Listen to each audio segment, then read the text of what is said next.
E aí galera, sejam bem-vindos para mais um vídeo aqui no canal. Como é que tá? Gostou da câmera? Porra, ficou bom, hein? Saca só, tava olhando aqui. Nova lei da natureza explica como tudo evolui no universo. Nova lei da natureza é descoberta por cientistas.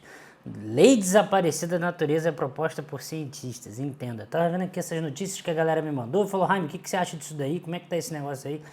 Vamos falar um pouquinho disso nesse vídeo aqui. Mas antes, deixa eu só falar uma coisa para você que gosta deste tipo de vídeo aqui, em que a gente dá aquela esmiuçada nos artigos científicos, nas coisas de ciência propriamente dita. Se você é esta pessoa, a maneira que você tem de apoiar para que eu continue fazendo estes tipos de vídeo é comprando uma camisa como esta daqui da Insider, que eles adiantaram a Black Friday, estão chamando de Black November, e não é zoeira, eles realmente adiantaram e me deram já o código, vou colocar aqui na tela, Felipe BF. Compre! Porque assim você vai mostrar para as empresas que conteúdos de ciência valem a pena serem patrocinados, em vez de só as porcarias que vemos na internet. Aproveite então a Black November, que eu já estou colocando aqui antes de todo mundo, e adquira lá a sua camisa Tech T-Shirt, que é uma camisa bacana, ela veste muito bem no corpo aqui e tal. Essa camisa aqui é uma das mais caras da Insider, que eu fico brincando, né? Porque tipo, já foi no Polo Norte, já foi em cima do vulcão, e agora tá aqui, sobrevivendo aos ônibus queimados do Rio de Janeiro. Já vamos começar deitando os cabelos dizendo o seguinte: eu não entendo por que essa galera escreve isso nas notícias, velho. Assim, eu entendo o clickbait, de verdade. O clickbait a gente já tá acostumado. Mas isso daqui vai muito além do clickbait, cara. Isso aqui é tipo errado, tá escrito errado. É isso que não, assim, cara, é surreal. Nova lei da natureza é descoberta por cientistas. Cara, é um artigo científico de filósofos, é um grupo de filósofos que tem até uma premissa, uma ideia muito bacana, muito interessante. Eu li isso aqui tudo, levei uns 2 dias aqui, demorei para ler, porque tem por trás ali uma ideia interessante. Porém, não é uma nova lei descoberta por cientistas, é uma proposta de cunho filosófico. Então, cara, eu não entendo por que as pessoas fazem isso, velho, nessas notícias com esses títulos. Porque não é um clickbait, é só errado, só tá errado mesmo. Só mostra que a pessoa que escreveu não leu, simplesmente não leu. Jaime vai explicar pra gente? Vou, porque isso aqui me chamou bastante atenção, achei muito maneiro esse artigo. Tem uns insights bastante interessantes. Então assim, o artigo eu achei bom, minha opinião, o artigo eu acho que ele é bom. A motivação, o objeto de estudo dos caras aqui, ele é no mínimo curioso, assim, bastante intrigante.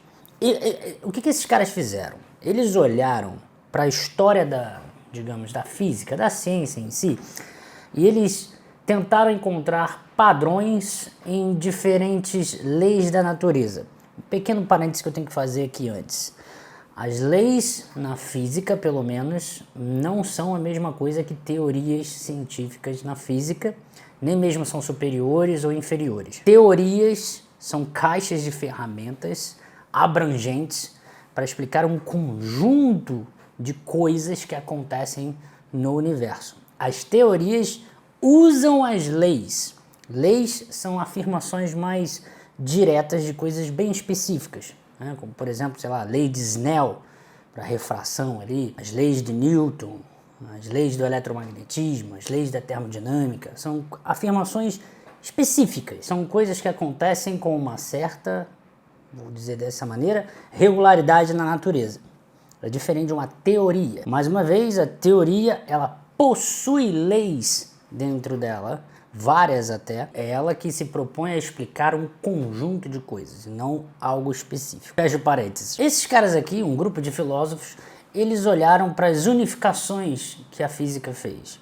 Então, no momento em que houve a unificação por Newton ali, de imaginar a maçã, digamos assim, caindo da árvore e relacionar este movimento de queda de um objeto com a órbita da Lua e ter uma mesma equação que explique ambos os fenômenos, isso é uma forma de unificação. Uma outra coisa é sobre o eletromagnetismo. Não à toa a gente fala eletromagnetismo, porque eletricidade e magnetismo são duas manifestações de um mesmo fenômeno. É como se fossem a mesma coisa de pontos de vistas diferentes.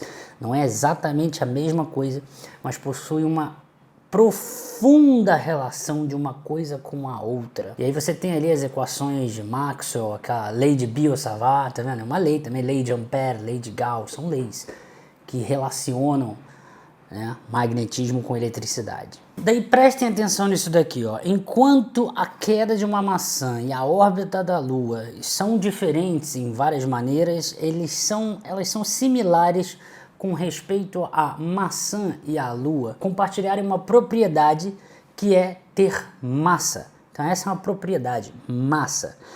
E então, portanto, né, o movimento de ambos os objetos são descritos num contexto não relativístico, no sentido de não usar a relatividade de Einstein, pelas leis de gravitação, né, universal do Newton. Eles colocam aqui como ilustração a descoberta de que o calor pode ser convertido em trabalho mecânico, que seria as máquinas a vapor, e que esse trabalho mecânico pode ser convertido para calor também, através da fricção. O que sugere que objetos que estão quentes com uma alta temperatura têm alguma equivalência, alguma relação com essas tais máquinas a vapor, máquinas mecânicas, né? E aí você consegue unificar através da expressão de energia em física, unificar coisas aparentemente completamente diferentes, como uma mola que você comprime e armazena energia durante essa compressão,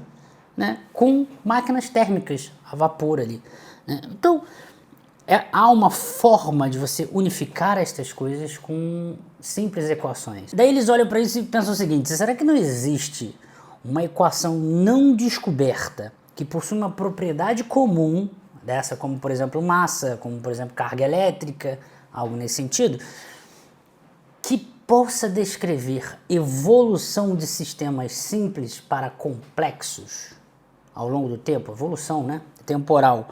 Aí eles dão 3 exemplos e aparentemente completamente distintos, né? Eles pegam a astrofísica estelar na formação de elementos químicos, já vamos falar um pouco mais sobre isso. Falam sobre, na parte da geologia, a formação dos minerais e também da vida, variabilidade genética, essas coisas todas. E essa é a proposta, ter uma lei como uma equação que pudesse modelar os sistemas que evoluem ao longo do tempo de forma unificada, das estrelas à vida humana. Vamos pegar a parte da astrofísica estelar, ok? Evolução estelar e nucleossíntese.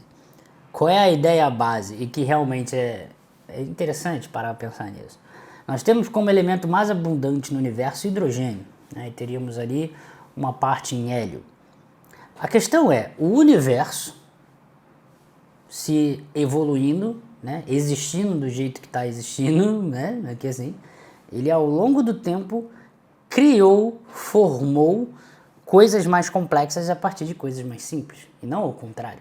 Então pensem na estrela como um objeto da natureza, em que a entrada seriam elementos simples, hidrogênio, né, um próton ali e tal, o hélio, um pouquinho mais complicado, mas ainda simples.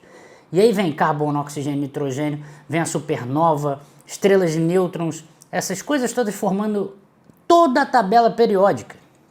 Então você tem ali a entrada de coisas simples na estrela e a saída de coisas cada vez mais complexas. Esse seria o aumento de complexidade.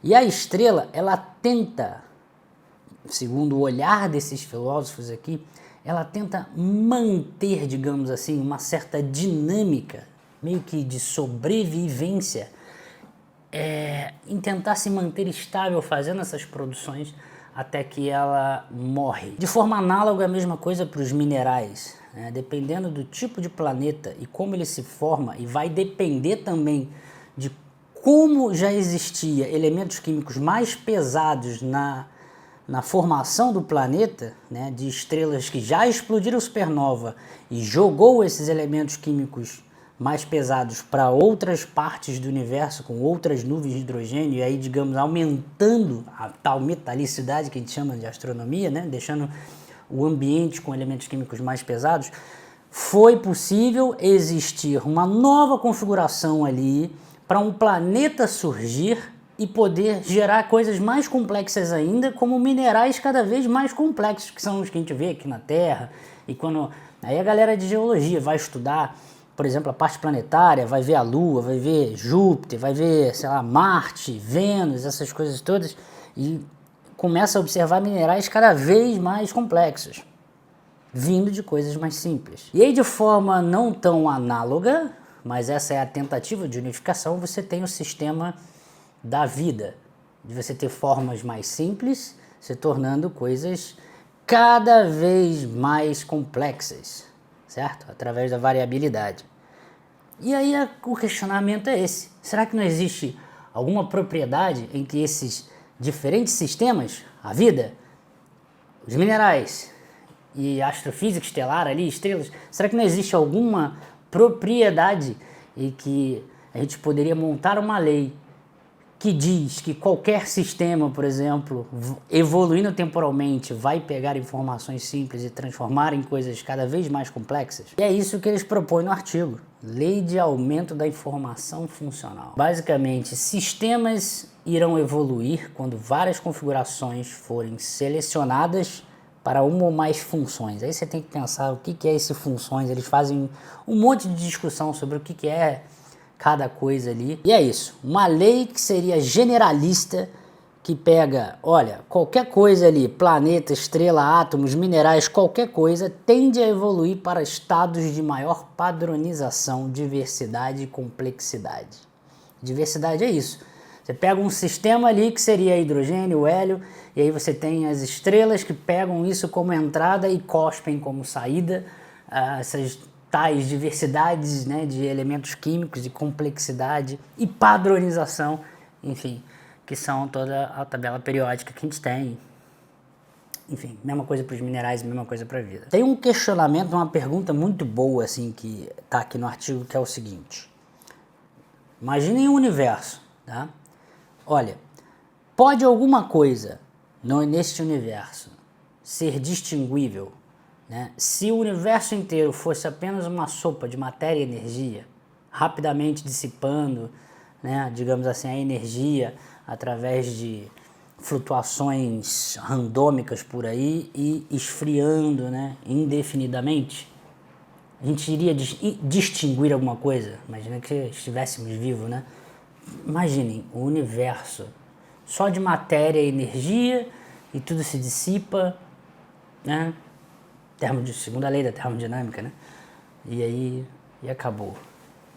Não, mas não é isso que acontece, né? O que acontece?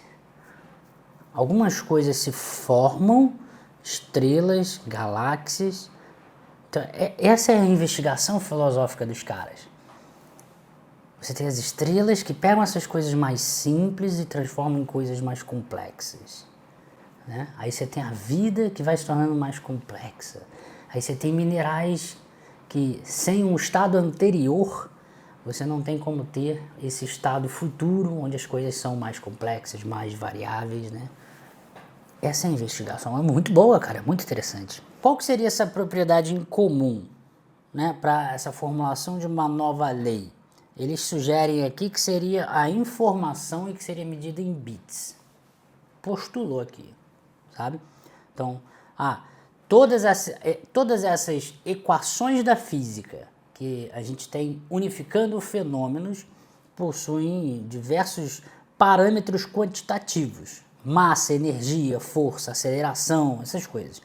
Eles sugeriram que para esta nova lei desses sistemas que estão evoluindo, né, para criar complexidade, seria informação, medida em bits. Daí eles até começam a fazer alguma matemática aqui, né, e chamam de informação funcional, e aí colocam aqui um logaritmo na base 2, etc. Eu achei essa matemática fraca no sentido que não explica muita coisa. O que não me surpreende, já que são filósofos. Brincadeira. Brincadeira. Mas é assim, não é que é questão de ser fraco. Por que eu estou falando que é fraco? É porque eles propõem aqui uma forma de calcular, uma forma de começar a brincadeira. E, embora eles façam isso, eles mesmos dizem que, olha só, a determinação da informação funcional requer um entendimento profundo sobre os agentes do sistema físico que você está montando ali, as suas interações, a diversidade de configurações e as funções resultantes. Parece difícil entender, não parece? O que é função resultante?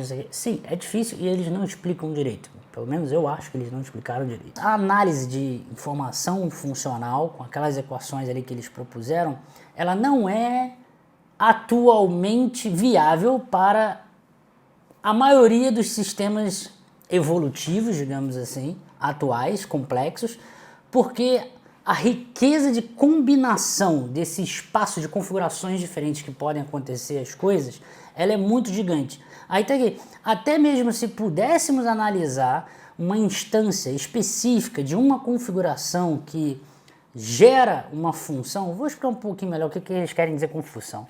Nós não podemos, sabe, de forma generalista, saber se uma ou mais soluções são iguais ou maiores do que as funções que existem nesse espaço de configuração. Basicamente o que eles estão dizendo é, bom, eu acho que existe essa lei, eu acho que sim, e piriri pororó, tem essas equações matemáticas que a gente pensou aqui, mas não dá para usar. Por que não dá para usar? Porque é muito difícil. Esse é o resumo. E aí eu fico, porra, mano, é sério que vocês vão propor um negócio que não dá para usar? O que são essas funções? Vamos tentar entender melhor aqui, porque não é fácil, galera, realmente não é fácil entender isso aqui não. Pensem no seguinte, olha os próprios exemplos que eles deram aqui. Essas funções é como se elas fossem um subproduto que tenta manter estável uma coisa que na verdade vai morrer. Como assim? Olha só, eles dão o exemplo do fogo. Se você tem você acendeu o fogo, né? Ele vai usando o oxigênio à sua volta. Para sobreviver, digamos assim, ele vai indefinidamente tentando buscar mais e mais e cada vez mais oxigênio para poder continuar pegando fogo. E existe essa função que é desse sistema de tentar sobreviver procurando, caçando oxigênio. É mais ou menos isso. Vamos para o sistema das estrelas, né? Um outro sistema. Você tem a estrela ali, ela vai gerando fusão nuclear ali, a pressão de gás ideal que a gente pode modelar ali, que vai empurrando a massa da estrela para fora, contrabalanceando com a curvatura do espaço-tempo tentando esmagar. Então, olhando de uma outra semiótica, existe uma função que é exatamente a tentativa de se manter estável ali, que é a estrela existir, não explodir ou se desfazer, né? Que vai perpetuar a existência da estrela ao máximo que conseguir, da mesma maneira que o fogo vai buscando oxigênio, sabe, para continuar sobrevivendo, em que ela vai ficar ali o tempo inteiro pegando hidrogênio e gerando informação mais complexa, pegando hidrogênio, hélio, as coisas simples, e gerando diversidade, carbono, nitrogênio, oxigênio, fósforo, enxofre, essas coisas todas, supernova, etc e tal. E esse é o artigo. As coisas que eu separei aqui, que eu achei interessante para compartilhar com vocês. O que vocês acham disso? Coloquem nos comentários que eu quero ler o que vocês pensam disso. Mas, bom, não tem nenhuma nova lei da natureza descoberta por cientistas, ok? Não tem. Isso aí é coisa de notícia de internet. Mas, embora você tenha ali, de fato, algumas coisas interessantes, bom, acho que todo mundo vai concordar comigo que não faz sentido eu propor uma coisa para vocês e falar não dá para usar. Porra, mano, ó, isso aqui explica o universo, mas não dá pra usar não, tá? Tá aqui, mano, não tem como usar, é muito complicado. O que vocês acham disso tudo? Coloquem aí nos comentários, vou colocar o link do artigo também, pra quem quiser dar uma lida. Espero que vocês tenham curtido esse vídeo aqui. E não se esqueçam, compra lá a camisa Tech T-Shirt, beleza? 40% off, até 40% off. Ponta aí a câmera, QR Code. Tamo junto, galera, até o próximo vídeo.